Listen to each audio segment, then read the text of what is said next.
opportunities, capitalizing on them. In some of those matches, they were able to capitalize a lot more than we were. Um, and I even, you talk about those guys that went to the tournament. You have opportunities in front of you. You could sit at home, or you can go out and you can compete and get in the arena. So the guys that win that tournament competed well, scored a lot of points, and continue to build their resume too, moving forward. Um, Oklahoma State's got a good team. I mean, bottom line, and you're young, it doesn't really matter. If you're good, you're good. And they have some guys that are really good, and I think we learned a few things as far as um, I don't know necessarily waiting in some of their positions, but jumping in, and I'm gonna be okay with us taking risk. Now, next time in some of those matches, we're probably gonna have to make some adjustments. And you hone in a little bit on, okay, we're probably gonna have to take this attack instead of this attack. That's to me, that's what you go out and compete for. You go out and learn. Again, I thought we were aggressive. I thought we wrestled hard, and we had opportunities, and we didn't capitalize. And I feel like they capitalized on most of their opportunities. So good for them. For us, it's something been probably a broken record of what we talked about this whole season is we have to be able to convert when we get to legs. I look at Simmons matches. Specifically the Oklahoma match. I think he was in 4 times deep. And you convert one of those, you win the match. So I mean, that won't stop. And he's like, Coach, I'll be working on single leg finish the rest of the year. I'm like, well, that's probably a pretty damn good idea. So guys aren't discouraged by any means. I do not like getting beat. I hate losing. I do. But when you try to continue to keep the big picture in mind and you're looking at progress, I mean, I thought we made progress. I know you can look at scores and you're like, well, is there progress there? There's a lot of things that you don't see. Certainly things that you don't see in how guys respond, what they're doing in the practice room. And sometimes there's just a little bit of lag between what you're doing in the practice room and then it actually happening in competition. And so, we're trying to figure out how to make that, disappear. A guy like Nick Fox, he had a great weekend. I mean, obviously, he beat 2 top 10 guys, and guys are gonna be like, well, this guy got hurt. I could tell you that the Oklahoma match, I mean, the guy was pinned. I mean, he was flat as could be, and he was going to be up 7-0. Unfortunately, in some of those scramble positions, knees pop, and refereeing is very hard. But, I think in those guys, the first thing is like, hey, we're going to protect the athletes. And, I thought a few situations there could have been things called a little bit sooner. I would prefer it just because I'd rather not get a takedown and have a guy for the rest of the year. And those things, but again, I know referee and stuff, but I thought he had a great, great weekend. Something that we've seen all year. Unfortunately, he got hurt the first match of the year. So then I don't say got behind, but if you would have saw the work that he's done since that happened, you wouldn't be surprised with where he's at. So that that's certainly a bright spot for us and our team. And dang Ryder, winning the match late with a guy undefeated, number 2 in the country. He's got to close matches out, obviously, and he knows that. But I'm just saying, for me, he shows that he's one of the best 65-pounders in the country. There's not a lot of consolation prize in that, but I mean, you show you're one of the best guys. You just got to convert in those situations. But I don't know. And we still had a little bit of mixed match of guys. Some guys, we kind of split some matches and got to get that figured out a little bit. So I don't know. Kind of all over the place right now. I guess any questions?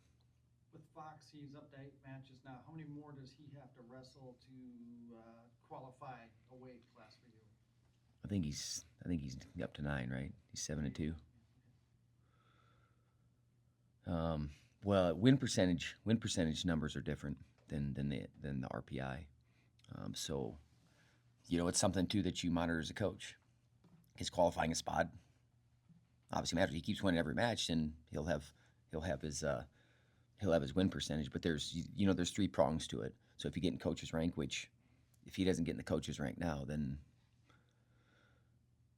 I know who's on that weight class in that committee. I can find him. Um, but I'm saying with the weekend that he had, he certainly should put himself, in a top 15, a top 10, in his win percentage. And then you have RPI. You got to get to 15 matches to get to RPI. I don't know if he'll get there because one is I don't know how much I want to press him to have to go to a tournament, especially with his win percentage, because you need to be at least 2 of the 3. Does that make sense? So right now, in win percentage, the threshold is usually about 700, and it can fluctuate a little bit on the weight class. So he's certainly meeting those standards right now, and then it's something for us. We want to monitor. Um, I hate to see you're not going to wrestle the guy, but you also want to be smart with qualifying spots, and you trust your athlete to go out there. But right now, with where he's at, once we get these rankings, he should certainly meet that qualification. What, do you have any update on Trevor? Oh, he got dang good. So you go through the protocol now, and I knew once. I knew once he went back there, like, there's no way he's wrestling this match, and it's a smart thing, right? I mean, um, it's a smart thing, and Frank has to go through his procedure, and he came out, and I'm like, we weren't going to let him wrestle anywhere. I mean, if you would have saw his eyes, I mean, you just don't go there.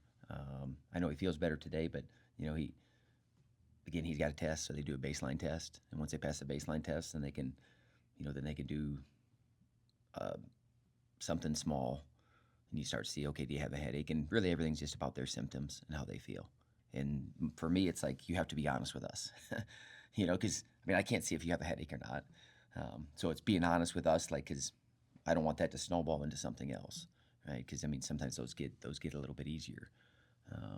But he's in the protocol right now, and then we'll see. I have zero concerns about him being ready for Sunday. I'm looking at the rest of the season, and we have, Bowen and Paez and Golfer. We got capable guys there too that'll be ready to step up. You talked about you mix the matches there this week with some guys. Would you have a line in the sand that you draw that when you're gonna make a decision? I would have liked to have had it a long time ago. um, I've done some wrestle offs late in the season. I don't particularly care for wrestle offs a whole lot because I don't know if it's the best indication. You're trying to look at competition, you're trying to see guys, and really, if both guys lose, to me, it's how they compete. There's just a certain standard, that we expect from our guys, and that doesn't mean it gets your hand raised every time. It just means how you go out and fight and prepare. And that's what I've kind of told some of these guys. I said, listen, like, we have so many guys I think that are living well, they're training well, they're doing the right things, off the mat, and in the practice room. Now the differentiator is competition. It is how you go out and compete. It is if you've beat a good guy. I said the best way, and I'll use Nick again. He's made it to where, okay, you're qualifying a spot for the Nationals and you're a top 10 guy in the country. Like, why would you take him out of the lineup? You know what I'm saying? They just made it so clear. So I don't know. I would like to get it figured out. Obviously, we have a tournament, or we have one duel this weekend. We have 2, and then one more. I don't know. I gotta get that figured out, or then you make the call as a coach. Because right now I got a few ways where you're like, heck, I don't know. I'd like to see a little bit more out of maybe another opportunity too out of each guy, just to kind of see where they're at. But I don't know, we're certainly getting close to that time though. Coach, over the weekend, an area high school basketball coach was circulating your post-match video and talking about it being a great example of inspiring and motivating athletes coming off a tough situation. What's that mean to you? Just high school coaches looking up to you and the way that you talk to your athletes through difficult situations. Well, we're gonna have losses, right? I think everyone, maybe they see that and they're like, well, coach doesn't care about winning. That's I want to win.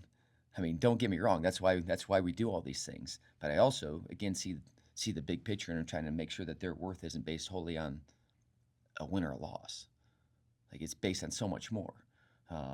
And try to get them to really have a trust and faith in themselves. I mean, that's really what it comes down to.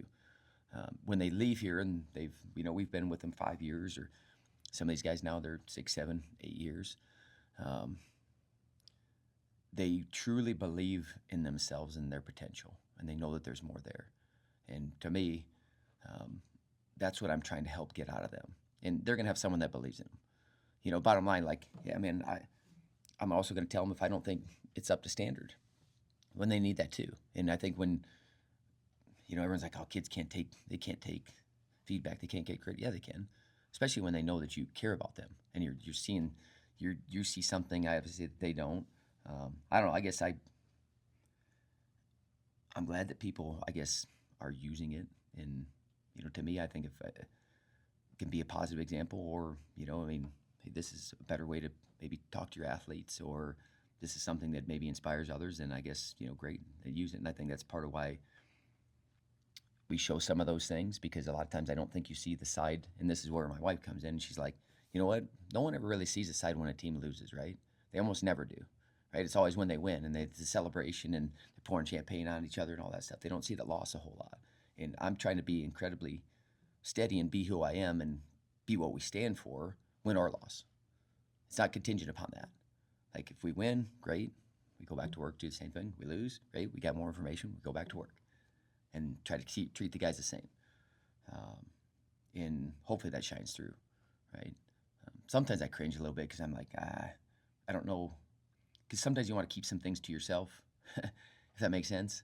And I think it's intimate, it's between you and your team, but also I think me and my wife talked a lot about if it can help one person. And obviously, if that coach takes it and maybe they use it, or someone sees it and they're like, man, maybe I'm going to shift a little bit of how I talk to our athletes after they lose, or a parent, I mean, I think if you think about a lot of what I hear from kids, the ride home, right? They talk about that. And so I want our ride home not to not be critical and want to get back to work, but also that the relationship matters, I know I'm getting all over the place, but I guess I'm glad who's using it. I mean, who's using it? So Clarksville boys basketball, which their team has struggled this year. I think Okay. he was looking at it as something, as a teaching tool for his own kids. yeah, well, struggle's inevitable. It is. I mean, you can be winning every game in the world, and then there's going to be other things that get in the way of that. There's going to be injuries. There's going to be things that are a hell of a lot tougher than we're dealing with on a wrestling mat. Like I think about Addie Apple right now. I mean, just trying to get back to be able to walk, and what she's going to have to go through in the process. So you keep perspective very clear, but also if I'm conditional, and I'm all based on just a result, then I'm full of shit of what I really say I am as a coach. And so I want people to see that and understand that. And I still want to win. Do not underestimate but I want to win a certain way. And I want to feel good when I go to bed at night. And for the most part, I do. I mean, we got our ass kicked. Can't stand that. It drives me nuts, but I'll go back to work and I'll get better from it. And I know our guys will too. So you got me long-winded. You get me thinking about things. Get me talking a lot. So everyone's probably ready to get the hell out of here. Nelly's just shaking his head. Yeah, absolutely. Yeah. Anything else? Coach.